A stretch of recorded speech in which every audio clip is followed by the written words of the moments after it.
நம்ம தமிழ்நாட்டில் நடந்த டாப் 3 போராட்டங்களை பற்றி இந்த வீடியோவில் ஃபுல்லாக பார்க்கலாம் வாங்க. நம்பர் 7 ஜல்லிக்கட்டு போராட்டம். இதை யாரும் மறந்திருக்க மாட்டீங்க. 2017ஆம் ஆண்டு ஜனவரி மாதம் உலகையே அப்படியே திரும்பி பார்க்க வச்ச மெரினா போராட்டம் ரொம்ப பெருசாக வெடிச்சுது நாடு முழுக்க. நம்ம தமிழ்நாடு முழுக்க ஜல்லிக்கட்டு தடையை எதிர்த்து மாவட்ட தலைநகரங்களில் லட்சக்கணக்கான இளைஞர்கள் பல நாட்கள் போராட்டத்தில் ஈடுபட்டாங்க.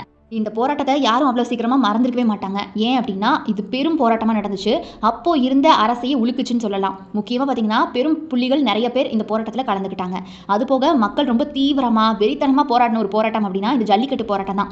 இன்னைக்கும் மெரினா கடற்கரைன்னு சொன்னாலே போதும் ஜல்லிக்கட்டு போராட்டம் தான் எல்லாருக்கும் அங்கங்கே ஞாபகத்துக்கு வரும்.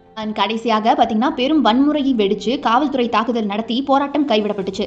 ஆனாலும் கூட பாருங்க ஜல்லிக்கட்டு போராட்டம் எதற்காக பண்ணப்பட்டுச்சோ அந்த நோக்கம் நிறைவேறப்பட்டுச்சுன்னு சொல்லலாம். நம்பர் 8 ஸ்டெர்லைட் போராட்டம்.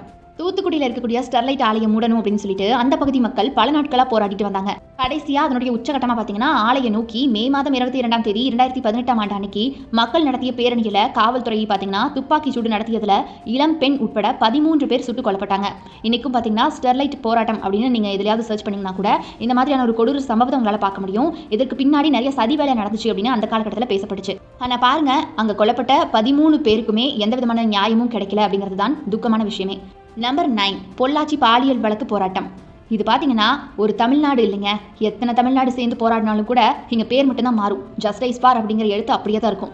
2019ஆம் ஆண்டு பொள்ளாச்சியை சேர்ந்த பல அரசியல் பிரமுகர்களுடைய மகன்கள் இளம் பெண்களை பலரையும் மிரட்டி பாலியல் வன்புணர்வு செஞ்சு அதை வீடியோவாக எடுத்து வச்சு மிரட்டிட்டு வந்து வெளிச்சத்துக்கு வந்துச்சு.